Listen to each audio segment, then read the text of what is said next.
ಅನ್ನದಾತನ ಕೂಗಿಗೆ ಧನಿಯಾದ ವೇದಿಕೆ, ಪ್ರಗತಿಪರ ರೈತರೊಂದಿಗಿನ ಸಂದರ್ಶನ, ಸಾವಯವ ಕೃಷಿಗೆ ಉತ್ತೇಜನ, ಬಿತ್ತನೆ ಬೀಜ, ರಸಗೊಬ್ಬರ, ಮಿಶ್ರ ಬೆಳೆ, ವಾರ್ಷಿಕ ಬೆಳೆ, ನೀರಾವರಿ ಪದ್ಧತಿ, ಬೆಳೆ ರೋಗ ನಿಯಂತ್ರಣದ ಬಗ್ಗೆ ಮಾಹಿತಿ, ಕೃಷಿ, ರೇಷ್ಮೆ ಹಾಗೂ ತೋಟಗಾರಿಕೆ ಇಲಾಖೆಯಿಂದ ಸಿಗುವ ಸೇವಾ ಸೌಲಭ್ಯಗಳ ಕುರಿತ ಸರಣಿ ಕಾರ್ಯಕ್ರಮ. ತಪ್ಪದೆ ಕೇಳಿ ರೈತ ಧ್ವನಿ, ನಿಮ್ಮ ನೆಚ್ಚಿನ ಜನಧ್ವನಿಯಲ್ಲಿ. ಪ್ರೀತಿಯ ಕೇಳುಗರಿಗೆಲ್ಲ ನಮಸ್ಕಾರ. ನೀವು ಕೇಳ್ತಾ ಇದ್ದೀರಾ ಜನಧ್ವನಿ ರೇಡಿಯೋ. ಇದು 90.8 ಕಂಪನಾಂಕದಲ್ಲಿ ಸರಗೂರಿನಿಂದ ಪ್ರಸಾರವಾಗುತ್ತಿರುವ ಮೈಸೂರಿನ ಮೊಟ್ಟ ಮೊದಲ ಸಮುದಾಯ ರೇಡಿಯೋ. ನಾನು ನಿಮ್ಮ ರೇಡಿಯೋ ಗೆಳೆಯ ಶ್ರೀಕಾಂತ್ ಸರಗೂರು. ಎಂದಿನಂತೆ ತಮ್ಮೆಲ್ಲರಿಗೂ ರೈತ ಧ್ವನಿ ಕಾರ್ಯಕ್ರಮಕ್ಕೆ ಆತ್ಮೀಯವಾದ ಸ್ವಾಗತವನ್ನ ಕೋರುತ್ತಿದ್ದೇನೆ. ಪ್ರಿಯ ಕೇಳುಗರೆ, ಇಂದಿನ ನಮ್ಮ ರೈತ ಧ್ವನಿ ಕಾರ್ಯಕ್ರಮದಲ್ಲಿ ನಮ್ಮ ಜೊತೆ ಇದ್ದಾರೆ ಸರಗೂರು ತಾಲೂಕಿನ ನೆಮ್ಮನಹಳ್ಳಿ ಹಾಡಿಯ ಪ್ರಗತಿಪರ ಕೃಷಿಕರಾದಂತಹ ಶ್ರೀಯುತ ಕುಮಾರ್ ಅವರು. ಇವರು ಕಳೆದ 15 ವರ್ಷಗಳಿಂದ ತಮ್ಮ ಹತ್ರ ಇರುವಂತಹ ಕಡಿಮೆ ಪ್ರದೇಶದಲ್ಲೇ ವಿವಿಧ ರೀತಿಯ ಧಾನ್ಯ ಬೆಳೆಗಳು ಹಾಗೂ ಆಹಾರ ಬೆಳೆಗಳನ್ನ ಬೆಳೀತಾ ಬರ್ತಾ ಇದ್ದು, ಇತ್ತೀಚೆಗೆ ಸ್ವಾಮಿ ವಿವೇಕಾನಂದ ಯೂತ್ ಮೂವ್ಮೆಂಟ್ ನ ಸಾಮಾಜಿಕ ಮತ್ತು ಆರ್ಥಿಕ ಸಬಲೀಕರಣದ ಕಾರ್ಯಕ್ರಮದಡಿಯಲ್ಲಿ ವಿವಿಧ ರೀತಿಯ ಸೇವಾ ಸೌಲಭ್ಯಗಳನ್ನು ಪಡ್ಕೊಂಡು ಒಂದು ಉತ್ತಮವಾದಂತಹ ಸಮಗ್ರ ಕೃಷಿ ಚಟುವಟಿಕೆಗಳನ್ನ ಮಾಡ್ತಾ ತಮ್ಮ ಕೃಷಿ ಯಶಸ್ಸನ್ನ ಕಾಣ್ತಾ ಬರ್ತಾ ಇದ್ದಾರೆ. ಹಾಗಾದ್ರೆ ಬನ್ನಿ ಅವರನ್ನ ಕಾರ್ಯಕ್ರಮಕ್ಕೆ ಸ್ವಾಗತಿಸಿ ಈ ಎಲ್ಲ ಸಮಗ್ರ ಕೃಷಿಯ ಅನುಭವನ ಕುರಿತು ಮತ್ತಷ್ಟು ಮಾಹಿತಿಯನ್ನ ತಿಳಿದು ಬರೋಣ. ಕುಮಾರ್ ಅವರೇ, ತಮಗೆ ಕಾರ್ಯಕ್ರಮಕ್ಕೆ ಸ್ವಾಗತ. ನಮಸ್ಕಾರ. ಸ್ವಾಗತ. ನಮ್ಮ ಹೆಸರು ಕುಮಾರ್ ಅಂತ. ಮೊದಲಿಗೆ ತಾವು ಎಷ್ಟು ವರ್ಷಗಳಿಂದ ಈ ಕೃಷಿ ಚಟುವಟಿಕೆಗಳನ್ನ ಮಾಡ್ತಾ ಬರ್ತಾ ಇದ್ದೀರಾ? ಆರಂಭದಲ್ಲೆಲ್ಲ ಹೇಗಿತ್ತು? ಪ್ರಸ್ತುತ ಹೇಗಿದೆ ನಿಮ್ಮ ಕೃಷಿ ಜೀವನ? ಆಗಿನ ಕಾಲದಲ್ಲಿ ಸಹ ನಮ್ಗ ನಾನು ಜೀತ ಮಾಡಿ ಅನುಭವ, ನನಗೂ ಸ್ವಲ್ಪ ಅನುಭವ ಇದೆ. ಆಗ ಸ್ವಲ್ಪ ನಮ್ಗ ಮಾಡೋ ದುಡಿಮೆಂದ ನಮ್ಗೆ ಶಕ್ತಿ ಇತ್ತು. ಅಂದ್ರೆ ಬಿತ್ತನೆ ಬೀಜ ಒದಗಿಸೋದು ಬಹಳ ಕಷ್ಟ ಇತ್ತು. ನಾವು ಆಗ ಸ್ವಲ್ಪ ತಿನ್ನಕ್ಕೂ ಸ್ವಲ್ಪ ಬರ್ತಾನೆ ಇತ್ತು. ಆಗ ನಮ್ಗೆ ಬಿತ್ತನೆ ಬೀಜನ ಸ್ವಲ್ಪ ಸಿಗ್ತಿತ್ತಿಲ್ಲ. ಈಗ ನಮ್ಮ ಸ್ವಾಮಿ ವಿವೇಕಾನಂದ ಮೂವ್ಮೆಂಟ್ನವರು ನಮ್ಗೆ ಆ ಸಂಸ್ಥೆಯಿಂದ ನಮ್ಗೇನೋ ಒಂದು ಆದಷ್ಟು ಕೈಲಾದಷ್ಟು ನಮ್ಗೆ ಸಹಾಯ ಮಾಡ್ತಾವ್ರ.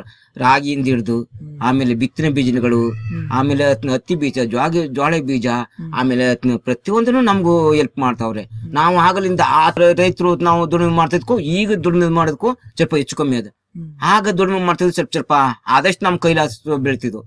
ಈಗ ಬೆಳಿತಿರೋದು ನಾವು ಆದಷ್ಟು ಒಂದು ಮುಕ್ಕಾಲ್ ಭಾಗದ್ರೂ ನಮ್ಗೂ ಕೈಗೆ ದೊರಕ್ತದೆ. ಆಗ ನಮ್ಗೆ ಸಂತೋಷ ಆಯ್ತದ. ಈಗ ನಮ್ಮ ಸ್ವಾಮಿ ಮೂವ್ಮೆಂಟ್ನವರು ಒಳ್ಳೆ ಅನುಕೂಲ ಕೊಡ್ತಾವ್ರೆ. ಪ್ರತಿಯೊಂದಕ್ಕೂ ನಮ್ಗೆ ಕರ್ಕೊಯ್ತಾರೆ.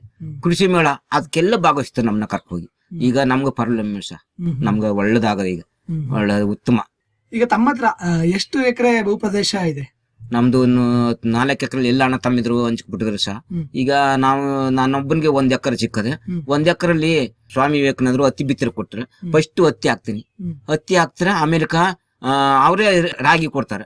ರಾಗಿ ಕೊಟ್ಟಾಗ 2 ಬೆಳವಣಿಗೆ ಮಾಡ್ತೀನಿ 1 ಎಕರೆಲಿ. ಹತ್ತಿ ದುಡ್ಡು ನಮ್ಮ ಏನೋ ಬಟ್ಟ ಬರಿ ಅದು ಮಾಡಕ್ ಆಯ್ತದೆ. ಆಮೇಲೆ ರಾಗಿ ಬಿತ್ತದು ನಮ್ಮ ಹೊಟ್ಟೆ ಜೀವನಕ್ಕೆ ಆಯ್ತದೆ. ಅದ್ರಲ್ಲಿ ಪರವಾಗಿಲ್ಲ. ಆಗ ನಮಗೂ ಯಾವ್ದು ಬೆಳೆಗೂ ಒದಗ್ತಿತ್ತಿಲ್ಲ. ಈಗ ಎಷ್ಟೋ ಪರವಾಗಿಲ್ಲ.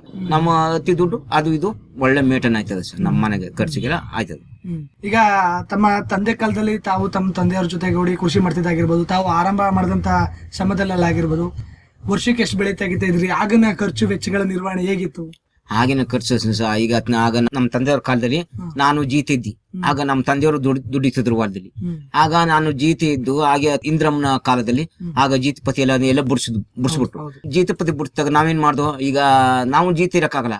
ಆಗ ಪುನಃ ಏನ್ ಮಾಡ್ದು, ನಮ್ಮ ತಂದೆಯವ್ರ ಜೊತೆಲಿ ಸ್ವಲ್ಪ ಯತ್ನ ಮೇಯಿಸೋದು. ಆಗ ಎತ್ತಿತ್ತು ಸರ್ ನಮ್ಗೆ. ಎತ್ತಿದ್ದಾಗ ಅವ್ರ ಜೊತೆಲಿ ಯತ್ನ ಮೇಯಿಸೋದು ಹಂಗೆಲ್ಲ ನನ್ನ ತಂದೆಯವ್ರಿಗೆ ನಾವು ಭಾಗವಹಿಸ್ತಿದ್ವಿ. ನಮ್ಮ ತಂದೆಯವ್ರು ಉಳುಮೆ ಮಾಡ್ತಿದ್ ನಾವು ಯತ್ನ ಮೇಯಿಸ್ಕೊಳ್ಳೋದು. ಆಮೇಲೆ ಸ್ವಲ್ಪ ಮೇಳ್ ಇಡಕ್ ಶಕ್ತಿ ಇತ್ತಿಲ್ಲ. ಆಗಲೂ ನಾನು ಅವ್ರ ಜೊತೆಲಿ ಮೇಳ್ ಹಿಡ್ದು ಅವ್ರ ಹೊಂದಾಣಿಕದಲ್ಲಿ ಪಳಗಿ ನಮ್ಮ ತಂದೆಯವ್ರ ಕೈಲಿ ಇಷ್ಟೆಲ್ಲ ಕಲ್ತ್ಕೊಂಡಿ. ಅವಾಗೆಲ್ಲ ವರ್ಷಕ್ಕೆ ಒಂದೇ ಬೆಳೆ ಸರ್. ಒಂದೇ ಬೆಳೆ. ರಾಗಿ ಬೆಳೆದ್ರೆ ರಾಗಿನೇ, ಹತ್ತಿ ಬೆಳೆದ್ರೆ ಹತ್ತಿನೇ. ಆಗ ಬ್ಯಾಸಿಗೆ ಒಳಗೆ ಹೊಡೆಯೋದು ಬಿಟ್ಬಿಡ್ತಿದ್ರು. ಈಗೇನಿಲ್ಲ ಸರ್, ನೀರಾವರಿ ನಮ್ಮ ಸ್ವಾಮಿ ವಿವೇಕಾನಂದರ ಕಡೆಯಿಂದ ಆಮೇಲೆ ಅಂತರ್ಜಲ ಮಾಡ್ಕೊಟ್ಟಿದ್ರು ಈಗ ಸಹ. ಅದರಲ್ಲಿ ಈಗ ಉತ್ತಮ. ಆಗ ಸ್ವಲ್ಪ ನೀರು ಕಡಿಮೆ ಇತ್ತು, ಈಗ ಸ್ವಲ್ಪ ನೀರು ಹೆಚ್ಚಿಸ್ತದ. ಈಗೇನಿಲ್ಲ ಪರವಾಗಿಲ್ಲ. ಬ್ಯಾಸಿಗೆಲ್ಲ ನೀರು ಹೊಡ್ಕೊಂಡು ಆರಾಮ್ ಮಾಡಕ ಈ ಸರಿ ಬ್ಯಾಸಿಗೆ ರಾಗಿ ಹಾಕಿದ್ವಿ. ಪರವಾಗಿಲ್ಲ, ಒಂದು 6 ಕ್ವಿಂಟಲ್ ರಾಗಿ ಬೆಳ್ಕೊಂಡಿದ್ವಿ.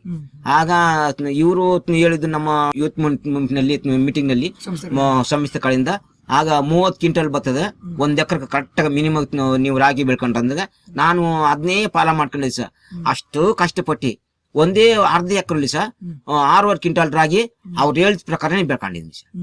ನಮ್ಗೆ ಉತ್ತಮ ಅದು ಮಾಹಿತಿನೇ ನಮ್ಗೆ ಅದು ನಾವು ತಿಳುವಳಿಕೆ ಪಡ್ಕೋಬೇಕು ಸರ್. ಹ್ಞೂ ಸರ್. ಅಂದ್ರೆ ಆಗ್ಲೆಲ್ಲ ಬರೀ ಮಳೆನೇ ನೆಚ್ಕೊಂಡು ಕೃಷಿ ಮಾಡ್ಬೇಕು, ಹೌದೌದು ಸರ್. ವರ್ಷಕ್ಕೆ ಒಂದೇ ಬೆಳೆ. ಒಂದೇ ಬೆಳೆ, ಮಳೆ ಇದ್ರು ಸರಿ ಮಳೆ ಇಲ್ದ್ರು ಸರಿ ಒಂದೇ ಬೆಳೆ ವರ್ಷಕ್ಕೆ. ಈಗ ಪರ್ಲ ಸರ್, ಈಗ ಬೋರ್ವೆಲ್ ನೀರೆಲ್ಲ ಒಳ್ಳೆ ಉತ್ಪತ್ತಿ ಮಾಡ ಇದಾಗಿದೆ ಸರ್. ಈಗ 2 ಬೆಳೆ ಬೆಳಿತೀನಿ ಸರ್. ಈಗ ತಮ್ಗೆ ಸ್ವಂತವಾಗಿ 1 ಎಕರೆ ಜಮೀನ್ ಭಾಗ ಆಗಿದೆ. 1 ಎಕರೆನಲ್ಲಿ ಯಾವ ತರ ಭಾಗ ಮಾಡ್ಕೊಂಡು ಬೇರೆ ಬೇರೆ ಬೆಳೆಗಳನ್ನ ಬೆಳಿತಾ ಇದ್ರೆ ಅಥವಾ ಈಗಲೂ 1 ಎಕರೆ ಒಂದೇ ಬೆಳಿತೀರಾ? ಇಲ್ಲ, ಅವತ್ತು 2 ಬೆಳೆ ಬೆಳಿತೀನಿ ಸರ್.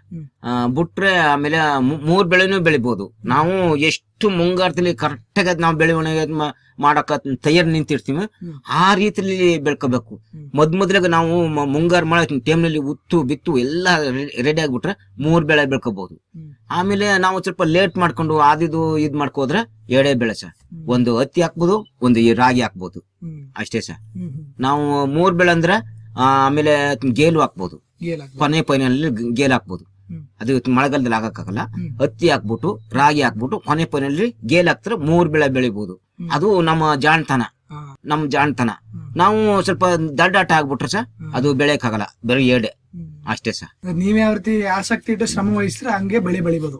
ಹೌದು ಸರ್, ಅದು ನಮ್ ಜಾಣ್ತನದಲ್ಲಿ ಬೆಳಿಬೇಕು ಸರ್.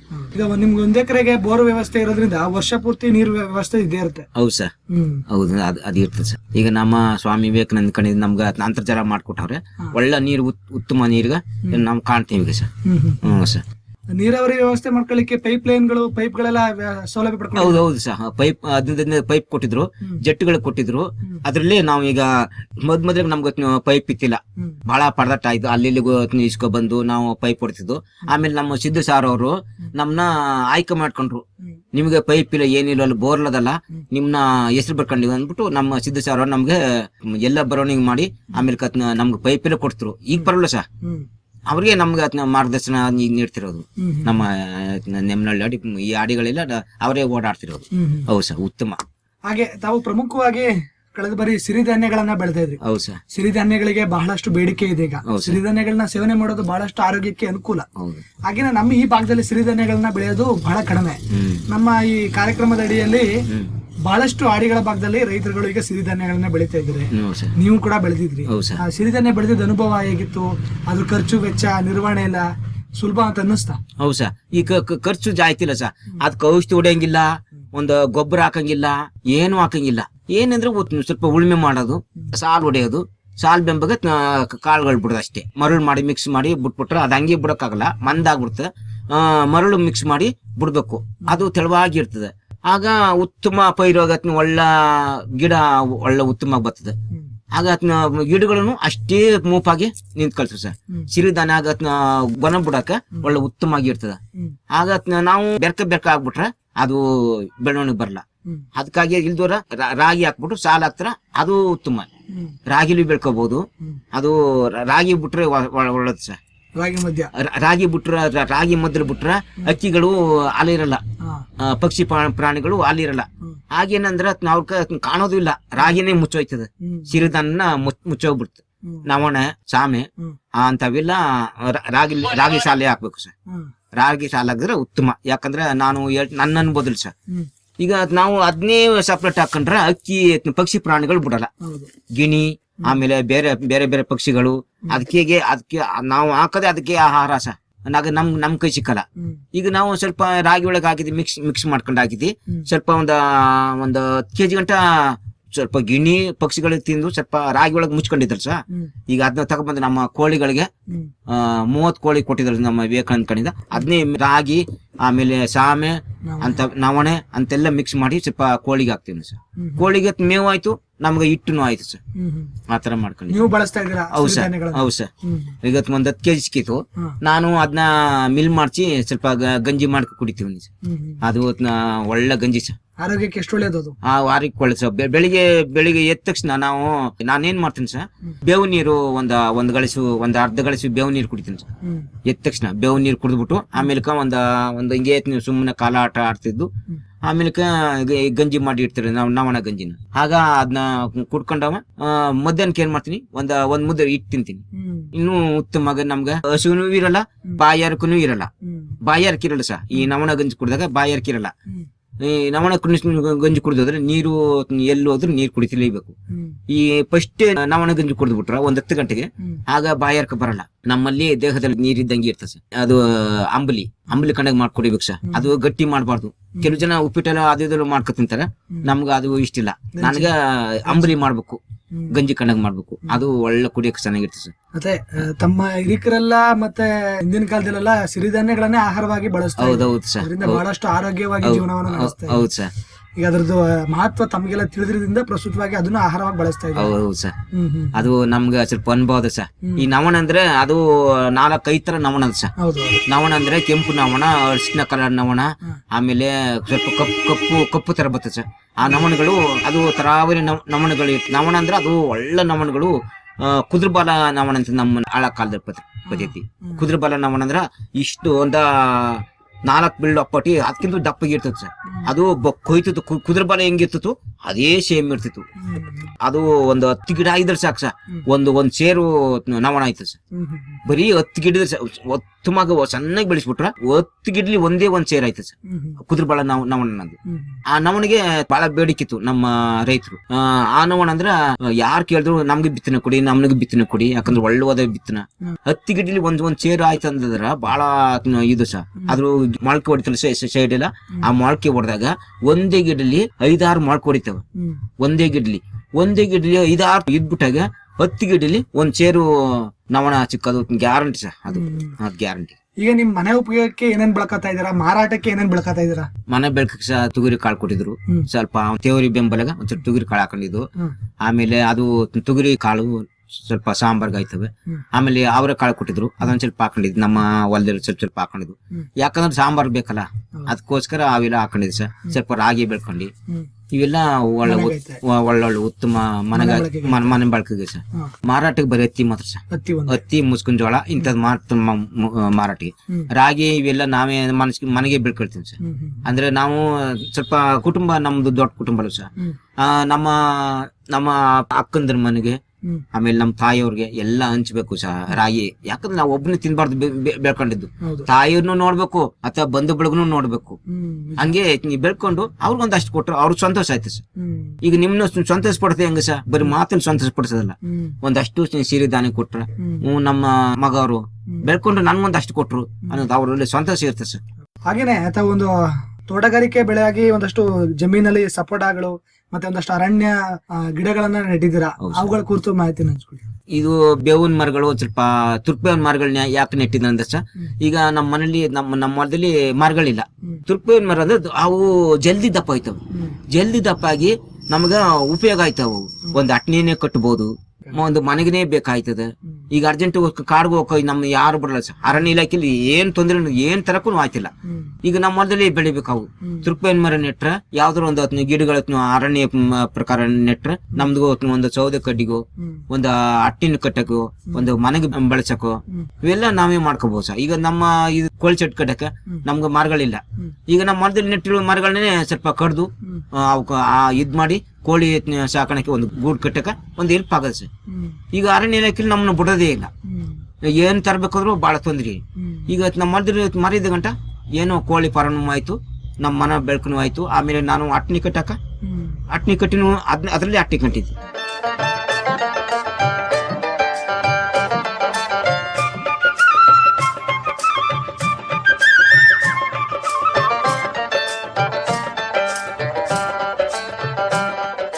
ಈ ಸಪೋಟ ಗಿಡ ಅಂದ್ರೆ ಈಗ ನಮ್ಗ ಮೊದಲೇ ನಮ್ಮ ತಂದೆಯವ್ರ ಕಾಲದಲ್ಲಿ ನಮ್ಗ ಗಿಡಗಳು ನೆಟ್ಕೊಟ್ಟಿದ್ರು. ಆ ಗಿಡಗಳು ಈಗ ಇತ್ತೀಚೆಗೆ ಅಷ್ಟೇನೂ ಫಲ ಕೊಡ್ತಿತ್ತಿಲ್ಲ. ಈಗ ಇತ್ತೀಚೆಗೆ ಒಳ್ಳೆ ಫಲ ಕೊಡ್ತಾವ ಸರ್. ಒಂದ್ ಗಿಡಲಿ ಏನಾದ್ರು ಕನಿಷ್ಠ ಅಂದ್ರೆ ಒಂದ್ ಕ್ವಿಂಟಲ್ ಕಾಯಿ ಬಿಡ್ತಾವ ಸರ್. 8 ಗಿಡಗಳವೆ. 8 ಗಿಡಲ್ಲಿ ಒಂದು ಅಲ್ಪ ಸ್ವಲ್ಪ ಹೋದ್ರು ಒಂದು 5 ಕ್ವಿಂಟಲ್ ಅಂದ್ರೆ ಕಾಯಿ ಕೊಡ್ತಾವ ಸಪೋಟ ಗಿಡಗಳು ಸರ್. ಅವನ್ನ ತಕೋಗಿ ನಾನು ಏನ್ ಮಾಡ್ತೀನಿ, ಇತ್ತಾಗ ಜಮೀನು ಕೆಲಸನ ಮಾಡ್ಬೇಕು. ಆಮೇಲೆ ಬೆಳಿಗ್ಗೆ ಎದ್ದು ಏನ್ ಮಾಡ್ತೀನಿ, ಕಾಯಿಲೆ ಕಿತ್ತು ಅಡಾಕಿ ಹಣ್ಣು ಮಾಡಿ ಅದು ಊರ್ಗಣ ಹೋಗಿ 11 ಗಂಟೆ ಒಳಗೆ ಬಂದ್ಬಿಡ್ತೀನಿ ಮಾರ್ಕೊಂಡು. ಅದು ನನ್ನ ಜೀವನಕ್ಕಾಯ್ತು. ಕನಿಷ್ಠ ಅಂದ್ರೆ ಒಂದ್ 1,000 ರೂಪಾಯಿ ನಾನು ದುಡಿಮೆ ಮಾಡ್ಕೊಬತ್ತೀನಿ. ಒಂದು 30-40 kg ತಗೊಂಡೋಗ್ಬಿಟ್ರೆ 1,000 ರೂಪಾಯಿ ನಾನು ದುಡಿಮೆ ಮಾಡ್ಕೊ ಬರ್ತೀನಿ. ಬಂದಾಗ ನನ್ಗೆ ಅದ್ ಮನೆ ಖರ್ಚುನು ಆಯ್ತು ಸರ್. ಈಗ ಜಮೀನ್ದಲ್ಲಿ ಕೆಲಸ ಮಾಡ್ಬೇಕು, ಅಲ್ಲೋಗಿ ದುಡಿಮೆನೂ ಮಾಡ್ಬಹುದು. ದನ ಕರ ನೋಡೋದು, ರಾಗಿ ಬಿತ್ತನೆ ಅದಿದ್ರು ನೋಡ್ತೀನಿ, ಪೈರುಗಳಿಗೆ ನೋಡ್ತೀನಿ, ಅರಣ್ಯ ಹೊಡೆಯೋದು, ಆಮೇಲೆ ಏನಾರು ಮಾಡೋದು ಅದೆಲ್ಲ ಮಾಡ್ತೀನಿ ಸರ್. ಎಷ್ಟು ವರ್ಷ ಹಳೆ ಮರಗಳವೆಲ್ಲ? ಅದು ಒಂದು 35 ವರ್ಷ ಆಗುತ್ತೆ ಸರ್. 35 ವರ್ಷ ಆಗಿರ್ಬೇಕು ಸರ್. ತಂದೆ ಕಾಲದಲ್ಲಿ ಆಗ ತಂದೆ ನಮ್ಮ ಈ ಕೋಟೆ ಚಪಾಟ ತೋಟದಲ್ಲಿ ಸರ್ ಅವ್ರ ಇಲಾಖೆನೇ ಮಾಡ್ಕೊಟ್ಟಿದ್ದು, ಅವರೇ ಮಾಡ್ಕೊಟ್ಟಿದ್ದು. ಈಗ ತಾವು ಇಷ್ಟೆಲ್ಲ ವಿವಿಧ ರೀತಿಯ ಮಿಶ್ರ ಬೆಳೆಗಳನ್ನ, ತೋಟಗಾರಿಕೆ ಬೆಳೆಗಳನ್ನ ಬೆಳಿತಾ ಇದ್ದೀರಿ ಅಂದ್ರೆ ಅದ್ರದ್ದು ವ್ಯವಸಾಯ ಪದ್ಧತಿ ಕ್ರಮ ಅನ್ನೋದು ಬಹಳ ಮುಖ್ಯ ಆಗುತ್ತೆ. ಹೌದು ಸರ್. ಈಗ ತಾವು ವ್ಯವಸಾಯ ಪದ್ಧತಿ ಅಥವಾ ಕ್ರಮದಲ್ಲಿ ಸಾವಯವ ಗೊಬ್ಬರಗಳನ್ನ ಬಳಸ್ತಾ ಇದ್ದೀರಾ, ಪ್ರಮುಖವಾಗಿ ಎರೆಹುಳ ಗೊಬ್ಬರವನ್ನ ತಾವೇ ತಯಾರಿಸ್ಕೊಂಡು ಬಳಸ್ತಾ ಇದ್ದೀರಾ. ಈ ಎರೆಹುಳ ಗೊಬ್ಬರನ ತಾವೇ ತಯಾರಿಸ್ಕೊಂಡು ತಾವೇ ಬಳಸ್ತಾ ಇರೋದು, ಇದ್ರ ಅನುಭವ, ಇದ್ರದ್ದು ಫಲ, ಇಳುವರಿ ಎಲ್ಲ ಹೇಗಿದೆ? ಈಗ ಸರ್ ನಾವು ಗೊತ್ತಿದ್ದೆ ಗೊಬ್ಬರಗಳನ್ನು ಹಾಕ್ತಿದ್ವು. ಆಗ ನಮ್ಗೆ ಸ್ವಾಮಿ ನಮ್ಗೆ 2 ತೊಟ್ಟಿ ಬ್ಯಾಗ್ಗಳನ್ನು ಕೊಟ್ಟಿದ್ರು. ಆಗ ಆ ತೊಟ್ಟಿಂದ ಸಹ ಈಗ ನಾನು ಯಾವ್ದೋ ಗಿಡಗೂ, ರಾಗಿ ಗಿಡಗೂ, ಒಂದು ಹತ್ತಿ ಗಿಡ ಅಂತಕ್ಕೆಲ್ಲ ಏನ್ ಮಾಡ್ತೀನಿ ಸರ್, ನಾವು 2 ಗೊಬ್ಬರ ಮಾಡಿದ್ವಲ್ಲ, ಅದನ್ನೇ ಒಂದೊಂದ್ ಇಡಿ ಜಾಯ್ತಿ ಹಾಕೋದು ಬೆಳೆಸ, ಒಂದಿಡಿ ಹಾಕಿದ್ರೆ ಸಾಕು. ಹತ್ತಿ ಪೈರುಗಳಿಗೆಲ್ಲ ಒಂದಿಡಿ ವ್ಯವಸಾಯ ಮಾಡ್ಬಿಟ್ಟು ಕಳೆಲ್ಲ ತೆಗೆದ್ಬಿಟ್ಟು ಒಂದಿಡಿ ಗೊಬ್ಬರ ಹಾಕ್ತಿದ್ರೆ ಅದು ಒಳ್ಳೆ ಉತ್ತಮ ಗಿಡ ಬಂದ್ಬಿಡ್ತು ಸರ್. ಈ ನಮ್ಮ ಆ ಗೊಬ್ಬರಕ್ಕಿಂತ ಈ ಗೊಬ್ಬರ ಬಹಳ ಉತ್ತಮ. ಯಾಕಂದ್ರೆ ಅವು ಒಂದೊಂದ್ ಪೈರುಗಳು ವೀಟ್ ಬಂದ್ಬಿಡ್ತವೆ. ನಾವು ಯಾವ್ದೋ ಒಂದ್ ಮಾತ್ರ ಕೊಡ್ಬಿಟ್ಟು ಹಿಂಗಾಯ್ತವಲ್ಲ, ಆ ರೀತಿ ಅದಕ್ಕೂ ಒಂದು ಮೆಡಿಸಿನ್ ಹೇಳ್ದಂಗ ಆಯ್ತು. ಹೌದು ಸರ್. ಈಗ ನೋಡಿ ಸರ್, ನಾವು 2 ಗೊಬ್ಬರ ಒಳ್ಳೆ ಉತ್ತಮವಾದ ಗೊಬ್ಬರ, ಅದು ಒಳ್ಳೆ ಶೀತಾಂಶ ಇರ್ತನ, ಅಷ್ಟು ಕಾವೇನ್ ಕೊಡಲ್ಲ ಅದು ಬೇರೆ ಗೊಬ್ಬರ ಕಾವು ಕೊಡಂಗ. ಇದು ಒಳ್ಳೆ ಶೀತ ಇರ್ತದೆ, ಒಳ್ಳೆ ತಣುವು ಇರ್ತದೆ ಒಳಗೆ, ಒಳ್ಳೆ ಕಾಯಿನೂ ಅಷ್ಟೇ ಮೂಕ್ ಬರ್ತದೆ ಹತ್ತಿ ಕಾಯಿಗಳು ಸರ್. ಈಗ ಇಷ್ಟೇ ಕಾಯಿ ಬಿಡೋದು, ಆಗ ಒಂದ್ ಸ್ವಲ್ಪ ದಪ್ಪ ಕಾಯಿನೂ ಬಿಡಕ ಅನುಕೂಲ ಆಯ್ತದೆ. ಅಂದ್ರ ಸೆಲ್ಲಾಡಬಾರ್ದು ಗೊಬ್ಬರಗಳು ಸಹ. ಈ 2 ಗೊಬ್ಬರನ ಸೆಲ್ಲಬಾರ್ದು, ಗಿಡ ಎಲ್ಲಿ ಇರ್ತವೋ ಆ ಗೆಡ್ಗೆ ಕೊಡ್ಬೇಕು. ಆ ಗೆಡ್ಡೆ ಕೊಟ್ಟಾಗ ಉತ್ತಮ ಅದ ಸರ್. ಒಳ್ಳೆ ಉತ್ತಮ ನಮ್ಗ ಬ್ಯಾಗ್ಗಳು ಕೊಟ್ಟಿದ್ದೇವೆ ಗೊಬ್ಬರ ಮಾಡಕ. ಈಗ ನಾವು ಅರ್ಧ ತೆಗ್ದಿನಿ, ಇನ್ನು ಅರ್ಧ ಬ್ಯಾಗು ಹಂಗೆ ಮಡಿಕೊಂಡು ಮುಂದಕ್ ಬೇಕಲ್ಲ ಸರ್. ಈ ಸರಿ ನನ್ಗ ಪುನಃ ತೆಗ್ದು ಪುನಃ ಇದ್ ಮಾಡ್ಬೇಕು ಸರ್. ಯಾವಾಗ ತರಬೇತಿ ಪಡ್ಕೊಂಡಿದ್ದು ಇದನ್ನ? ಇದು ಒಂದ್ ವರ್ಷ ಆಯ್ತು ಸರ್. ಕಳೆದ 1 ವರ್ಷದಿಂದನೇ ತರಬೇತಿ ಪಡ್ಕೊಂಡು. ಈಗ ತರಬೇತಿ ಪಡ್ಕೊಂಡ ನಂತರ ಎಷ್ಟು ಬಾರಿ ಗೊಬ್ಬರವನ್ನ ತಾವೇ ತಯಾರಿ ಮಾಡ್ಕೊಂಡು? 2 ಬಾರಿ ತೆಗ್ದಿನಿ ಸರ್. 2 ಬಾರಿ ತೆಗ್ದಿರಿ? ಒಂದೊಂದ್ ಬಾರಿಗೆ ಒಂದ್ ಬಾರಿ ತೆಗ್ದು ಇನ್ನು ಒಂದ್ ಬಾರಿ ಹಂಗೆ ಬರ್ತಿ ಹಂಗೆ ಅದ ಸರ್. ಇನ್ನು ತೆಗ್ದಿಲ್ಲ. ಈ ಮಳೆಗಾಲಕ್ಕ ಎಲ್ಲ ತೆಗ್ದು ಬಿತ್ತನೆ ಬೀಜ ಆಗ್ತಾಗ ಅದನ್ನ ತೆಗ್ದು ಎಲ್ಲ ಸ್ಟಾಕ್ ಮಾಡಿ ಅದಕ್ಕೆ ಹಾಕ್ಬೇಕು ಸರ್. ಒಂದೇ ತೊಟ್ಟಿ ಮಾಡ್ಕೊಂಡಿರೋದು? ಒಂದೇ ತೊಟ್ಟಿ. ಕೆಲವು ಜನ 2 ತೊಟ್ಟಿ ಮಾಡ್ಕೊಂಡಿರಿ. ನನ್ಗೆ ಒಂದೇ ಸಾಕು ಉತ್ತಮ. ಯಾಕಂದ್ರೆ ನಾವು ಇದ್ದಷ್ಟು ಮಾಡ್ಬೇಕು. ಕಡಿಮೆ ಜಾಗ ಇರೋದ್ರಿಂದ ಒಂದೇ ತೊಟ್ಟಿ ಒಂದೇ ತೊಟ್ಟಿ ಸಾಕು. ಯಾಕಂದ್ರೆ ಒಂದ್ ಎಕರೆ ಜಾಗ ಇರೋದು ಸರ್. 1 ಎಕರೆ ತಕ್ಕಾಗ ಒಂದೇ ತೊಟ್ಟಿ ಸಾಕು. ಅದು 4 ಎಕರೆ 3 ಎಕರೆ ಒಳಗ 2 ಬ್ಯಾಗ್ ಬೇಕು ಸರ್. ಹೌದು ಸರ್. ಈಗ ಒಂದ್ಸಲಕ್ಕೆ ಒಂದ್ ತೊಟ್ಟಿನಲ್ಲಿ ಎಷ್ಟು ಮೂಟೆ ಗೊಬ್ಬರ ಸಿಗುತ್ತೆ ನಿಮ್ಗೆ? ಒಂದು 30-35-40 ಮೂಟೆ ಇದ್ರ ಚೀನಲ್ಲಿ, ಸಿಮೆಂಟ್ ಚೀನಲ್ಲಿ ಅಂತವೆಲ್ಲ ಆಯ್ತು ಸರ್. 40 ಮೂಟೆ ತನಕ ಗೊಬ್ಬರ ಸಿಗುತ್ತೆ. ಈಗ 40 ಮೂಟೆ ಗೊಬ್ಬರನ ನೀವೇ ಸ್ವತಃ ಶ್ರಮ ಪಟ್ಟು ನೀವೇ ನಿಮ್ಮ ಜಮೀನಲ್ಲಿ ಸಿಗುವಂತ ತ್ಯಾಜ್ಯಗಳನ್ನ ಬಳಸ್ಕೊಂಡು, ಹಸಿರೆಲೆ, ಸಗಣಿ ಎಲ್ಲ ಬಳಸ್ಕೊಂಡು ನೀವೇ ತಯಾರಿ ಮಾಡ್ಕೋತೀರಾ? ಅದೇ 40 ಮೂಟೆ ಗೊಬ್ಬರನ ನೀವು ಹೊರಗಡೆ ತಗೋಬೇಕಿದ್ರೆ ಎಷ್ಟಾಯ್ತು? ಬಹಳ ದುಡ್ಡು ಆಯ್ತು ಸರ್. ಬಹಳ ದುಡ್ಡು ಆಯ್ತು. ಯಾಕಂದ್ರೆ ಒಂದು ಹೀರೆ ಗೊಬ್ಬರ ತರಬೇಕಾದ್ರೆ 1 ಮೂಟೆಗೆ 300 ರೂಪಾಯಿ. ಈಗ 300 ರೂಪಾಯಿ ಅಂದ್ರು ಬಹಳ ಕನಿಷ್ಠ ಅಂದ್ರ ಅದ ಒಂದ್ ಸುಮಾರು ದುಡ್ಡು ಆಯ್ತು. ಹೀರೆ ಗೊಬ್ಬರ ನಾವಿಲ್ಲ ಹಾಕಕ್ಕಾಗಲ್ಲ ಸರ್. ಏನೋ ಹಾಕ್ಬೋದು, ಬೆಳೆ ಸೋತೋಗ್ ಬಂದಾಗ ಅದು ಹಾಕ್ಬೇಕಷ್ಟೇ. ನಾವು ಅದಕ್ಕೆಲ್ಲ ಉಪಯೋಗ ಮಾಡಕ್ಕಾಗಲ್ಲ. ಎಲ್ಲ ಪೈರುಗಳಿಗೆ ಹಾಕಲ್ಲ ಸರ್. ನಾವೀಗ ಮೊದಲು ಹಾಕ್ತಿದ್ವು. ಈಗೆಲ್ಲ ನಮ್ಗೆ ತಿಳುವಳಿಕೆ ಬಂದಿದೆ ಸರ್. ವಿವೇಕಾನಂದ ಕಡೆಯಿಂದ ನಮ್ಗೆ ಸ್ವಲ್ಪ ತಿಳುವಳಿಕೆ ಕೊಟ್ಟಿದ್ರು. ಎಲ್ಲ ನಾವು ತಿಳುವಳಿಕೆ ಪ್ರಕಾರನೇ ಸ್ವಲ್ಪ ಅವ್ರು ಹೆಂಗ್ ಹೇಳ್ತಾರ ಅದೇ ತರ ನಾವು ನಡ್ಕೊಯ್ತೀವಿ ಸರ್. ಈಗ ಪರವಾಗಿಲ್ಲ ಸರ್. ಅಂದ್ರೆ ಮೊದ್ಲೆಲ್ಲ ಗೊತ್ತಿರ್ಲಿಲ್ಲ ಏನ್ ಬಳಸಬೇಕು, ಏನು ರಾಸಾಯನಿಕ ಪದಾರ್ಥಗಳು, ರಾಸಾಯನಿಕ ಗೊಬ್ಬರಗಳನ್ನೇ ಬಳಸ್ತಾ ಇದ್ರಿ. ಹೌದು ಸರ್. ಆದ್ರೆ ತಕ್ಷಣಕ್ಕೆ ಇಳುವರಿ ಬಂದ್ರು ಭೂಮಿ ಫಲವತ್ತತೆ ಕಳ್ಕೊತಾ ಇತ್ತು ಸರ್. ಆಗ ಬೆಳೆಯಂತ ಬೆಳೆನೇ ಒಂದು ಔಷಧಿ ತರ ಆಗ್ಬಿಡ್ತಿತ್ತು. ಹೌದೌದು ಸರ್. ಈಗ ಪ್ರತಿಯೊಂದಕ್ಕೂ ಔಷಧಿ ಬೇಕಾಗಿರುತ್ತೆ. ಈಗ ನೀವು ಬೆಳೆಯಂತ ಬೆಳೆಯನೇ ತಮಗೆ ಒಂದು ಉತ್ತಮವಾದ ಇಳುವರಿನೇ ಬರ್ತಾ ಇದೆ. ಇದಕ್ಕೆಲ್ಲ ಪ್ರಮುಖ ಕಾರಣ ತಾವು ಬಳಸುವಂತ ಎರೆಹುಳ ಗೊಬ್ಬರ. ಈ ಎರೆಹುಳ ಗೊಬ್ಬರದಿಂದ ವರ್ಮಿ ಕಂಪೋಸ್ಟ್ ಅನ್ನ ತಯಾರಿ ಮಾಡಿ ಅದನ್ನು ಬಳಸ್ತಾ ಇದ್ರಾ? ಅದನ್ನ ಈ ಸರಿ ಮಾಡ್ಬೇಕು ಸರ್. ನಾನ್ ಮಾಡ್ತಿತ್ತಿಲ್ಲ, ಈ ಸರಿ ಮಾಡ್ಬೇಕು. ಯಾಕಂದ್ರೆ ಎಲ್ಲ ತಿಳುವಳಿಕೆ ಕೊಟ್ಟಿದ್ದಾರೆ. ನನ್ಗೀಗ ಸ್ವಲ್ಪ ಅನುಭವ ಆಗುತ್ತೆ. ಆ ಅನುಭವ ಪ್ರಕಾರ ಅವ್ರು ಹೇಳ್ದಂಗೆಲ್ಲ ಮಾಡ್ತೀನಿ. ನನಗೆ ಸ್ವಲ್ಪ ಆಗ ಸ್ವಲ್ಪ ನಾವು ಬುದ್ಧಿ ಇತ್ತಿಲ್ಲ.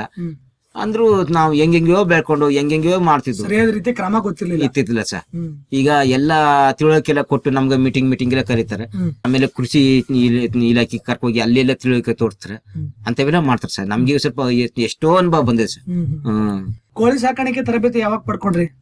1 ವರ್ಷ ಆಯ್ತು ಸರ್. ಹ್ಮ್ ಅದು ಕೋಳಿ ತರಗತಿ ಪಡ್ಕೊಂಡ್ಮೇಲೆ ನಮ್ಗ ಕೋಳಿಗಳ ಕೊಟ್ಟರು. ಹ್ಮ್. ಒಂದ್ 6 ತಿಂಗಳು ಕಳೆದ್ಮೇಲೆ ನಮ್ಗೆ ಕೋಳಿ ಕೊಟ್ರು. ಹ್ಮ್. ಅದಕ್ಕೆ ಗೂಡ್ ಕಟ್ಟಕ ಹ್ಮ್. ಎಲ್ಲ ಇದ್ ಮಾಡಿ ಅಚ್ಚಗೆಲ್ಲ ಹೊಡೆದು ಹ್ಮ್. ಎಲ್ಲ ಗೂಡು ಕೋಳಿಗಳ ಆಸರು ಹೋಗ್ಬಾರ್ದು, ಹ್ಮ್. ಹೊರಗಡೆನೆ ಮೇಯ್ಬೋದು. ಹ್ಮ್. ಅಂದ್ರೆ ಸಹ ಆಗ ಕೋಳಿಗಳು ನಮ್ಗ ಈ ನಾಯಿ ಇರ್ತವೆ, ಆಮೇಲೆ ಕಾಡ್ಕೊತ್ತಿ ಹ್ಮ್. ಅವೆಲ್ಲ ಬಂದು ನಾಶ ಮಾಡ್ತವೆ ಸರ್. ಹ್ಮ್. ನಾವು ಅನುಭವ ಪ್ರಕಾರ ಏನ್ ಮಾಡ್ಬೇಕು, ಅದಕ್ಕ ಒಳ್ಳೆ ಸೇಫ್ಟಾಗಿ ಗೂಡ್ ಕಟ್ಟಿ ಒಳಗೆ ಮೇವು ನೀರು ಎಲ್ಲ ಕೊಟ್ಟು ಬಿಟ್ಟಾಗ ಅದು ಕೋಳಿಗಳು ಹಾಳಾಗಲ್ಲ. ಹ್ಮ್. ಆಗ ನಮ್ ಕೋಳಿ ನಾವು ಸೇಫ್ಟಿ ನೋಡ್ದಂಗ ಆಯ್ತು. ಈ ಹೊರಗಡೆ ಬಿಟ್ಟಾಗ ಏನೈತೆ ಸರ್, ನಾಯಿಗಳು ತಿಂತವೆ. ಹ್ಮ್. ಆಮೇಲೆ ನಮ್ದು ಒಂದ್ 2 ಕೋಳಿನೂ ಹಂಗೆ ನಾವು ಮನೇಲಿತ್ತಿಲ್ಲ, ಕೋಳಿನ 2 ಕೋಳಿ ನಾಯಿ ಕಡ್ದಾಗಿತ್ತು. ಹ್ಮ್. ಈಗ ಪರಲ್ಲ, ಗೂಡೆಲ್ಲ ಕಟ್ಟಿ ಒಳಗೆ ಮೇವು ನೀರು ಪ್ರತಿಯೊಂದು ಅಲ್ಲೇ ಕೊಡ್ತೀನಿ. ಕೋಳಿಗಳು ಸ್ವಲ್ಪ ದಪ್ಪ ಆಗವು ಈಗ ಸರ್. ಈಗ ಪರಲ್ಲ ಸರ್. ನಮ್ಗೆ ಏನಂದ್ರ ಈಗ ಕೋಳಿಗಳು ಕೊಟ್ರು, ಈಗ ಮುಂದಕ್ಕೆ ಇಲಾಖೆ ಕೊಟ್ಬಿಟ್ರ ಒಳ್ಳೆ ಉತ್ತಮದ ಜಮೀನಲ್ಲಿ ಇಲ್ಲಿ ಮಾಡ್ಕೊಂಡು ಹ್ಮ್. ಬಾಯಿಗೆ ಸಿಗತ್ ಗೊಬ್ಬರನು ಆಗ್ತು. ಆಮೇಲೆ ಹೊಲದ ತಕೋಗಿ ಮೇಷಂಗ ಆಯ್ತದ ಸರ್. ನಾವ್ ಅದನ್ನೇ ಒಂದು ಬೇಡ್ಕೊಳ್ತೀವಿ ಸರ್. ಎಷ್ಟು ಕೋಳಿ ಸಾಕ್ತಾ ಇದ್ದಾವೆ ಈಗ? ಈಗ 30 ಕೋಳಿ ಸಾಕ್ತೀವಿ ಸರ್. ಎಷ್ಟು ತಿಂಗಳಾಯ್ತು? ಈಗ ಒಂದ 3 ತಿಂಗಳು 3 ತಿಂಗಳಿಂದ ಒಂದ್ 30 ಕೋಳಿ ಹ್ಮ್ ಸಾಕ್ತಾ ಇದ್ರ. ಹೌದು ಸರ್. ಮೊಟ್ಟೆ ಗಿಟ್ಟೆ ಏನಾದ್ರು ಸಿಗ್ತಾ ಇಲ್ಲ ಇಲ್ಲ ಸರ್. ಈಗ ಸ್ವಲ್ಪ ಇನ್ನೂ ಮೊಟ್ಟೆಗೆ ಬಂದಿಲ್ಲ, ಇನ್ನೂ ದಪ್ಪ ಆದೈತಿ. ಅದು ಈಗ 3 ತಿಂಗಳಲ್ಲಿ ಕೂಗುತ್ತಾವ ಗೂಂಜುಗಳು. ಯಾಟ ನಾವು ಅಲ್ಲೇ ಗೊತ್ತಿಡಬಹುದು. ಗೂಂಜ ದಪ್ಪ ಆಯ್ತಾ ಅದು ಕೂಗಕ್ ಶುರು ಆಯ್ತಲ್ಲ ಸರ್, ಆಗ ವಯಸ್ಸಿಗೆ ಬತ್ತಂತ ನಾವು ತಿಳ್ಕೊಬಹುದು. ಈ ಕೂಗುದಿಲ್ವಲ್ಲ, ಆಗ ವಯಸ್ಸಿಗೆ ಬಂದಿಲ್ಲ ಅವು. ಆಗ ಅಲ್ಲೇ ಅರ್ಥ ಮಾಡ್ಬೇಕು. ಇದು ಕೂಗ ಕೋಳಿ ಬಂದ್ಮೇಲೆ ಕೋಳಿಗಳು ಹೆಣ್ಣು ಕೋಳಿಗಳು ದಪ್ಪ ಆಯ್ತಾವ, ಈ ಗಂಡು ಕೋಳಿನೂ ಕೂಗಕ್ ಶುರು ಮಾಡಿ ವಯಸ್ಸಿಗೆ ಬತ್ತಂತ ನಾವು ತಿಳ್ಕೊಬಹುದು ಸರ್. ಅಷ್ಟೇ. ಮುಂದೆ ನಾಟಿ ಕೋಳಿ ಮಟ್ಟದಿಂದನೂ ಕೂಡ ಒಂದು ಆದಾಯ ಗಳಿಸುವಂತ ನಿರೀಕ್ಷೆಲಿದ್ದೀರಾ? ಹೌದೌದು ಸರ್. ಒಳ್ಳೆ ಉತ್ತಮ ಸರ್. ಈಗ ಬಯೋಗ್ಯಾಸ್ ಸೈಕಲ್ ಬಿಡೋದನ್ನೆಲ್ಲ ಬಳಸ್ತಾ ಇದ್ದೀರಾ? ಹೌದು ಸರ್. ನಾನು ಅದ್ರಲ್ಲೇ ಸೈಕಲ್ ಬೀಡಿನಲ್ಲಿ ಆಮೇಲೆ ಅರ್ಗಣ ಹೊಡೆದಿದ್ದೀನಿ. ಈ ಸರಿ ರಾಗಿ ಹಾಕ್ಬಿಟ್ಟು ನಮ್ಮ ಸಿದ್ದು ಸಾರ್ ಅವರು ನಮ್ಮನ್ನ ಫೋಟೋನ ತಕೋಗಿದ್ರು. ಅರ್ಗಣ ಹೊಡಿಯೋದು, ಆಮೇಲೆ ನಾನು ಈ ಹೊಲದಲ್ಲಿ ಏನ್ ಕೆಲಸ ಮಾಡ್ತೀನಿ ಅವೆಲ್ಲ ಫೋಟೋ ತಗೊಂಡು ಅವರೇ ಹೋಯ್ತಾರೆ. ನಮ್ಗೆ ಅಲ್ಗ ಮಾಹಿತಿ ಅವ್ರಿಗೂ ಬಂದು ಹೇಳ್ತಾರೆ, ಹಿಂಗೆ ಮಾಡ್ಬೇಕು ಕುಮಾರ್ ಅವ್ರು, ಹಿಂಗೆ ಮಾಡ್ಬೇಕು ಅಂತ ಅವರು ನಮ್ಗೆ ತಿಳಕ್ ಕೊಡ್ತಿರ್ತಾರೆ. ಆಗ ನಾವು ಅದ್ರ ಪ್ರಕಾರ ಹೆಂಗ್ ಮಾಡ್ಬೇಕು ಅಂತ ಅವ್ರ ಮಾತನ್ನ ತಗೊಳ್ತೀವಿ. ನಮ್ದು ಬುದ್ಧಿ ಅದಲ್ಲ ಸರ್, ನಮ್ ಬುದ್ಧಿನೂ ಉಪಯೋಗಿಸ್ಬೇಕು. ಹೌದು, ನಮ್ ಬುದ್ಧಿನೂ ಉಪಯೋಗಿಸ್ಬೇಕು. ನಾನು ಸೈಕಲ್ ಲೀಡರ್ ಕೊಟ್ಟಿದ್ರು, ಆಗ ನಾನ್ ಏನ್ ಮಾಡ್ದಿ, ಅದು ಪಿಲೋಟ್ ದೊಡ್ಡ ಪಿಲೋಟ್ಗಳಿತ್ತು. ಆ ಪಿಲೋಟ್ ನಾನು ಏನ್ ಮಾಡ್ದಿ, ಇದು ದೊಡ್ಡ ಪಿಲೋಟ್ಗಳು ನುಗ್ಗಲ್ಲ ಜಮೀನೊಳಗೆ. ಆಗ ದೊಡ್ಡ ಪಿಲೋಟ್ ಹಾಕ್ತಾರೆ, ಪೈರ್ಗಳು ಕೊಚ್ಚಾಗ್ತವೆ. ಆಗ ನಾನ್ ಏನ್ ಮಾಡ್ದಿ, 2 ಬೆಳ್ಳ ಪಟ್ಟದು ಸರ್ಗುರೋಗಿ ಪಿಲೋಟ್ಗಳು ತಕ ಬಂದಿದ್ದಿ, ಅಲ್ಲೇ ಹೋಲ್ಸ್ ಮಾಡ್ಕೊಂಡು ಇದಕ್ಕೆ ತಕ ಕರೆಕ್ಟ್ 2 ಬೆಟ್ಟ ಅಷ್ಟಗಳದು. ಅದು ಅರ್ಗಣ ಹೊಡಿಯಕ್ಕೆ ಪೈರ್ನು ಕೊಚ್ಚಾಕಲ್ಲ, ಮಣ್ಣು ಎದ್ದೇಳ್ತದೆ. ತಕ ಟೆಕ್ನಿಕ್ ಮಾಡಿ ಸೈಕಲ್ ವೆಲ್ಡರ್ಗೆ ಹಾಕಿ ಅರ್ಗಣ 2 ಮೈ ಅರ್ಗಣ ಹೊಡೆದಿ ಸರ್. ನಾನು ಎತ್ನ ಕರಿ ಅರ್ಗಣ ನೋಡ್ತಿಲ್ಲ, ನಾನು ಸೈಕಲ್ ವೆಲ್ಡರೇ ಹೊಡೆದಿರೋದು. ಬಯೋಗ್ಯಾಸ್ ಈಗ ರೀತಿ ನಾವು ಉತ್ತಮವಾಗತ್ ನಮ್ಗ ಗೊಬ್ಬರ ಸ್ವಲ್ಪ ಅಲ್ಲಿ ತಗೋತೀನಿ. ಬೇರೆಯವ್ರ ಮನ್ ಸ್ವಲ್ಪ ಯತ್ನವಿಲ್ಲ ಅಂದ್ರ ನಮ್ಮ ತಮ್ಮನ ಮನೇಲಿ ಹೋಗಿ ವಾರಕ್ಕೊಂದಪ್ಪ ತಳ್ಳ ಗಾಡಿ ನಮ್ಗೆ ಕೊಟ್ಟಿದ್ರು. ತಳ್ಳ ಗಾಡಿಲಿ ತಗೋಯ್ತೀನಿ, ತಳ್ಳ ಗಾಡಿಲಿ ತಗೊಬಂದು ತೊಪ್ಪ ಹಾಕೋದು ಪ್ರತಿಯೊಂದಿಲ್ಲ ಮಾಡ್ತೀನಿ ಸರ್. ನಮ್ಗೆ ಏನ್ ತೊಂದ್ರೆ ಇಲ್ಲ. ಈಗಲೂ ಯತ್ನವಿಲ್ಲ ಅಂದ್ರೂ ನನ್ಗೂ ಬಯೋಗ್ಯಾಸ್ನಲ್ಲೇ ಉಪಯೋಗ ಮಾಡ್ತೀವಿ. ಈಗ ತಾವೇನ್ ನೋಡಿದ್ರಲ್ಲ ಗ್ಯಾಸು, ಅವತ್ತು ಲೋಡ್ ಆಗದ ಸರ್. ನಾನು ಹಾಕಿ 1 ವಾರ ಆಗಿತ್ತು, ಈಗ ತೊಪ್ಪ ಹಾಕಿಲ್ಲ. ಇನ್ನು ಪುನಃ ಹೋಯ್ತು ನಮ್ಮ ತಮ್ಮನ ಮನೆಗೆ ತಳ್ಳ ಗಾಡಿ ಇದಲ್ಲ ಸರ್, ನಮ್ಗೇನ್ ತೊಂದ್ರೆ ಇಲ್ಲ. ಈಗ ತಳ್ಳ ಗಾಡಿ ನಾನು ಆಗ ತಲೆಯಲ್ಲಿ ಹೊರದೇ ಇಲ್ಲ. ತಳ್ಳ ಯಾವ್ದಕ್ಕೂ ಪ್ರತಿಯೊಂದ್ ಕೆಲ್ಸನೂ ತಳ್ಳ ಗಾಡಿಲೇ ಇದ್ ಮಾಡ್ತೀವಿ. ಹೌದು ಸರ್, ಒಳ್ಳೆ ಉತ್ತಮ. ನಮ್ಗೆ ತಳ್ಳ ಗಾಡಿ ಕೊಟ್ರು, ಸೈಕಲ್ ವೀಲ್ಡ್ ಕೊಟ್ರು, ಆಮೇಲೆ ಪೈಪ್ಗಳು ಕೊಟ್ರು, ಆಮೇಲೆ ಬಯೋಗ್ಯಾಸ್ ಕೊಟ್ರು. ಇವೆಲ್ಲ ನಮ್ಗೆ ಕೊಟ್ಟಿದ್ದು ಒಳ್ಳೆ ನಾನು ಏನ್ ನನ್ನ ಮನಸ್ಸಿನಲ್ಲಿ ಬೇಡ್ಕೊಂಡಿದ್ದೆ ಸರ್, ಅಂತದೇ ನಮ್ಗೆ ನಡೆದಿದೆ ಸರ್. ನನ್ನ ಮನಸ್ಸಿನ ಸರ್ ಬಹಳಷ್ಟು ಅನುಕೂಲ ಆಗಿದೆ. ಹೌದು ಸರ್. ನಾನೇನೋ ಮನಸ್ಸಿನ ನೆನ್ಸ್ಕೊಂಡಿದ್ದೆ ಸರ್. ಈಗ ನಮ್ಗೆ ತಳ್ಳು ಗಾಡಿ ಬೇಕಲ್ಲ ಅಂತ ನಾವು ಮನಸ್ಸಿನಲ್ಲಿ ಇಟ್ಕೊಂಡಿದ್ದು. ಅಷ್ಟೇ ನನ್ನ ಬಯಕ್ ತೀರ್ಸಂಗೆ ನಮ್ಗೆ ತಳ್ಳು ಗಾಡಿ ಕೊಟ್ರು. ಆಗ ಸಹ ಒಳ್ಳೆ ನಾನು ತಲವಾರದಲ್ಲಿ ಕಲ್ಲು ಹೊರೋದು ಪ್ರತಿಯೊಂದರ ಮಾಡ್ತಿದ್ದಿ. ಸೌದು ಹೊರಕ್ಕೂ ತಳ್ಳು ಗಾಡಿಲಿ ಸೌದು ಹೊರ್ತೀವಿ ಸರ್. ಈಗ ಬಹಳಷ್ಟು ಆಡಿಗಳಲ್ಲಿ ಈ ತರ ಎಲ್ಲ ಸಂಸ್ಥೆ ಕಡೆಯಿಂದ ಸರ್ಕಾರದಿಂದ ಸೇವಾ ಸೌಲಭ್ಯಗಳು ಸಿಗ್ತಾ ಇದ್ರು. ಆದಿವಾಸಿಗಳು ಕೃಷಿ ಮಾಡಕ್ಕೆ ಆಸಕ್ತಿ ತೋರಿಸ್ತಾ ಇಲ್ಲ, ಅಲ್ಲಿ ಇಲ್ಲಿ ಕೂಲಿ ಮಾಡ್ಕೊಂಡು ಜೀವನ ಮಾಡ್ತಾರೆ. ಅಂತವ್ರು ನಿಮ್ಮ ಮಾತುಗಳನ್ನ ಕೇಳ್ತಾರಂತ ತಾಲೂಕಿನ ಆದಿವಾಸಿಗಳು ಈ ತರ ಸೇವಾ ಸೌಲಭ್ಯಗಳನ್ನ ಪಡ್ಕೊಂಡು ಕೃಷಿ ಚಟುವಟಿಕೆಗಳನ್ನ ತಮ್ಮದೇ ಜಮೀನಲ್ಲಿ ಸ್ವಂತವಾಗಿ ಮಾಡ್ತಂದ್ರೆ ಅವ್ರ ಭವಿಷ್ಯನೂ ಎಷ್ಟು ಚೆನ್ನಾಗಿರುತ್ತೆ, ಅವ್ರಿಗೆ ಎಷ್ಟು ಅನುಕೂಲ ಆಗುತ್ತೆ ಅಂತ ತಾವೇನ್ ಹೇಳಕ್ ಇಷ್ಟಪಡ್ತೀರಾ? ಹೌದು ಸರ್. ಈಗ ನಮ್ಮ ಆಡಿ ಜನಗಳಿಗೆಲ್ಲ ಹೇಳೋದೇನಂದ್ರೆ ಸರ್, ನಾವು ಮೀಟಿಂಗ್ನು ಭಾಗವಹಿಸ್ಬೇಕು, ಜಮೀನ್ ಕೆಲಸನೂ ಮಾಡ್ಬೇಕು. ಜಮೀನೇ ಮಾಡೋಂತ ನಾವ್ ಹೇಳಲ್ಲ, ಜಮೀನು ಮಾಡ್ಬೇಕು, ಸ್ವಲ್ಪ ಮೀಟಿಂಗ್ನು ಭಾಗವಹಿಸ್ಬೇಕು. ಯಾಕಂದ್ರೆ ಅಲ್ಲಿ ತಿಳುವಳಿಕೆ ಪಡೆದು ನಾವು ಆದಷ್ಟು ಉಪಯೋಗ ಪಟ್ಟಂಗಾಯ್ತ. ಬೇರೆ ಗಿಡ ಮುಳ್ಳುಗಳು ಅದು ಇದು ನಾವು ಕಣ್ಣಾರ ನೋಡ್ದಂಗ ಆಯ್ತದೆ. ಕೃಷಿ ಮೇಳ ಅದು ಇದು ನಾವು ಮೀಟಿಂಗ್ ಎಲ್ಲ ಹೋದಾಗ ಸ್ವಲ್ಪ ನಮ್ ಕಣ್ಣಾರಲ್ಲಿ ನಾವು ನೋಡ್ದಂಗ ಆಯ್ತು, ಸ್ವಲ್ಪ ಅನುಭವ ಪಟ್ಟದಂಗ ಆಯ್ತು. ಅವರು ದೊಡ್ಡವ್ರು ಬಂದ್ ಒಂದ್ ಸ್ವಲ್ಪ ನಮ್ಗೆ ತಿಳುವಳಿಕೆ ಕೊಡ್ತಾರೆ. ಆ ತಿಳುವಳಿಕೆ ನಾವು ಅದನ್ನ ಪಡ್ಕೋಬೇಕು. ನಾವು ಬೇಡ ಅಂತ ತಳ್ಳಬಾರ್ದು. ನಾವು ಅದ್ ಪಡ್ಕೊಂಡು ಬೇಕಾದ್ರೆ ಬೇರೆಯವರು ಅಕ್ಕಪಕ್ಕದವರು ಜಮೀನ್ ಮಾಡಿದವರು ಅಪ್ಪ ಹಿಂಗ್ ಮಾಡ್ಬೇಕು ಹಂಗ್ ಮಾಡ್ಬೇಕು ಅಂತ ನಾವು ಸ್ವಲ್ಪ ಅವ್ರಿಗೂ ಸ್ವಲ್ಪ ಬುದ್ಧಿ ಹೇಳ್ಬೇಕು. ನಾನಾಗೇ ಸ್ವಂತ ನಾವು ಕಲಿಯಕಲ್ಲ, ನಿಮ್ಮಿಂದ ನಾನು ಕಲಿಬೇಕು ಸರ್. ನಿಮ್ಮಿಂದ ನಾ ಕಲಿತಾಗಲೇ ನಾನು ಒಂದ್ ಸ್ವಲ್ಪ ಮುಂದಕ್ಕೆ ಬರ್ಬೇಕಲ್ಲ. ನಾನ್ ಸ್ವಂತ ಬುದ್ಧಿ ಎಷ್ಟು ಇದ್ರು ನಾ ತಳ್ಳಕ್ ಆಗಲ್ಲ. ಬೇರೆಯವ್ರು ಸ್ವಂತ ಬುದ್ಧಿಯಿಂದ ನಾನ್ ಸ್ವಲ್ಪ ಹೊತ್ತು ತಳ್ಬೇಕು. ಅವ್ರು ನೋಡ್ಬೇಕು, ಅವ್ರು ಕಲಿಬೇಕು. ನಾನು ಅಷ್ಟೇ ಸರ್, ನಾನ್ ಕಲಿತದ್ದು ಅವ್ರಿಗೂ ಸ್ವಲ್ಪ ತಿಳುವಳಿಕೆ ಹೇಳ್ಬೇಕು, ನಾನು ಕಲಿಬೇಕು. ಹಂಗಿದ್ರೆ ಸ್ವಲ್ಪ ನಮ್ ಜನಗಳು ಸ್ವಲ್ಪ ಮುಂದಕ್ಕೆ ಹೋಗ್ಬೋದು ಸರ್. ಯಾಕಂದ್ರ ನಾವು ಆಗಿನ ಕಾಲದಲ್ಲಿ ನಮ್ಮ ತಂದೆಯವ್ರ ಕಾಲದಲ್ಲಿ ಎಷ್ಟೋ ಪೆದ್ದಾಟದಿಂದ ಜಮೀನ್ಗಳು ಮಾಡ್ತಿದ್ರು, ಮನ ಕಟ್ಟಕ ವಿಧಿಲ್ಲ, ಆ ರೀತಿ ಇದ್ರು. ಈಗ ನಮ್ಮ ಈ ಕಾಲದಲ್ಲಿ ನಮ್ಮ ಮಕ್ಕಳಾದ್ರೂ ಸ್ವಲ್ಪ ಮುಂದೆ ಬರಬೇಕಂತ ಎಲ್ಲಾ ಕೆಲಸ ಕಾರ್ಯಗಳ ಜಮೀನ್ ಕೆಲಸಗಳನ್ನು ಮಾಡಿ ಸ್ವಲ್ಪ ಮುಂದಕ್ಕೆ ಬರ್ಲಿ, ಅವರು ಚೆನ್ನಾಗಿರ್ಲಿ, ಅವರಿಂದ ನಾವು ಚೆನ್ನಾಗಿರ್ಬೇಕು ಅನ್ನೋದು ನನ್ನ ಉತ್ತಮ ಸರ್. ಬಹಳ ಸಂತೋಷ ಕುಮಾರ್ ಅವರೇ. ಇಷ್ಟೊತ್ತು ನಮ್ಮ ರೈತ ಧ್ವನಿ ಕಾರ್ಯಕ್ರಮದಲ್ಲಿ ತಾವು ಭಾಗವಹಿಸಿ ತಾವೇನು ಕಳೆದ 15 ವರ್ಷಗಳಿಂದ ತಮ್ಮ ಹತ್ರ ಇರುವಂತಹ ಕಡಿಮೆ ಭೂ ಪ್ರದೇಶದಲ್ಲಿ ಯಾವ ರೀತಿಯಂತಹ ವಿವಿಧ ರೀತಿಯ ಬೆಳೆಗಳನ್ನ ಬೆಳೀತಾ ತಮ್ಮ ಕೃಷಿ ಚಟುವಟಿಕೆಗಳನ್ನ ಮಾಡ್ತಾ ಇದ್ದೀರಾ. ಅದರಲ್ಲಿ ಪ್ರಮುಖವಾಗಿ ತಾವು ಕಳೆದ ಬಾರಿ ಸಿರಿಧಾನ್ಯಗಳನ್ನ ಬೆಳೆದಿದ್ರಿ. ಅದು ಯಾವ ರೀತಿ ತಮ್ಮ ಬೇಸಾಯ ಕ್ರಮವನ್ನ ಒಳಗೊಂಡಿತ್ತು, ಎಷ್ಟೆಲ್ಲ ಕಡಿಮೆ ಖರ್ಚಿನಲ್ಲಿ ಒಂದು ಉತ್ತಮವಾದ ಆದಾಯವನ್ನು ಗಳಿಸ್ಕೊಡ್ತು.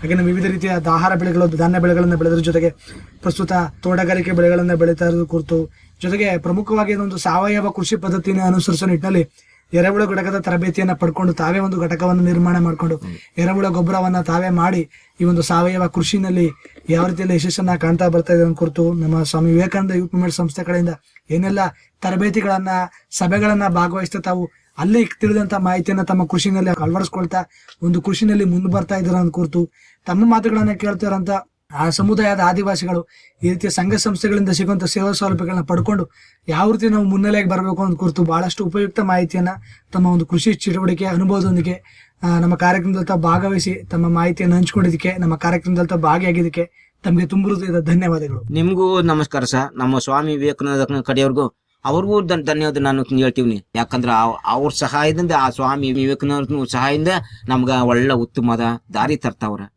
ನನ್ಗ ಒಳ್ಳೆ ಸಂತೋಷ ಅದ ಸ್ವಾಮಿ ವಿವೇಕಾನಂದ ಫೋಟೋ ಅವ್ರು ನೋಡಿದ್ರೆ ನಮ್ಗ ಒಂದು ನಮಸ್ಕಾರ ಮಾಡೋದ್ರಿಂದ ನಮ್ಗೆ ಬಹಳ ಸಂತೋಷ ಅದ. ಧನ್ಯವಾದಗಳು. ಹೌದು, ಧನ್ಯವಾದ ಸರ್. ಪ್ರಿಯ ಕೇಳುಗರೆ, ಇದುವರೆಗೂ ನೀವು ಕೇಳ್ತಾ ಇದ್ರಿ ನಮ್ಮ ರೈತ ಧ್ವನಿ ಕಾರ್ಯಕ್ರಮದಲ್ಲಿ ಸರಗೂರು ತಾಲೂಕಿನ ನೆಮ್ಮನಹಳ್ಳಿ ಹಾಡಿಯ ಸಾವಯವ ಆದಿವಾಸಿ ಕೃಷಿಕರಾದಂತಹ ಶ್ರೀಯುತ ಕುಮಾರರವರ ಜೊತೆಗಿನ ಸಂದರ್ಶನ ಕಾರ್ಯಕ್ರಮ. ಇದಾಗಿತ್ತು ಇವತ್ತಿನ ನಮ್ಮ ರೈತ ಧ್ವನಿ ಕಾರ್ಯಕ್ರಮ. ಮತ್ತೆ ಮತ್ತೊಂದು ರೈತ ಧ್ವನಿ ಕಾರ್ಯಕ್ರಮದಲ್ಲಿ ಮತ್ತೊಬ್ಬ ಸಮಗ್ರ ಕೃಷಿಕರ ಸಮಗ್ರ ಮಾಹಿತಿಯೊಂದಿಗೆ ತಮ್ಮನ್ನು ಮತ್ತೆ ಭೇಟಿಯಾಗ್ತೀನಿ. ಅಲ್ಲಿವರೆಗೂ ಕೇಳ್ತಾ ಇರಿ ಜನಧ್ವನಿ. ಇದು ನಿಮ್ಮ ನೆಚ್ಚಿನ ಹಾಗೂ ಮೈಸೂರಿನ ಮೊಟ್ಟ ಮೊದಲ ಸಮುದಾಯ ರೇಡಿಯೋ ಕೇಂದ್ರ 90.8 ಕಂಪನಾಂಕದಲ್ಲಿ ಸರಗೂರಿನಿಂದ ಪ್ರಸಾರವಾಗುತ್ತಿದೆ. ನಮಸ್ಕಾರ.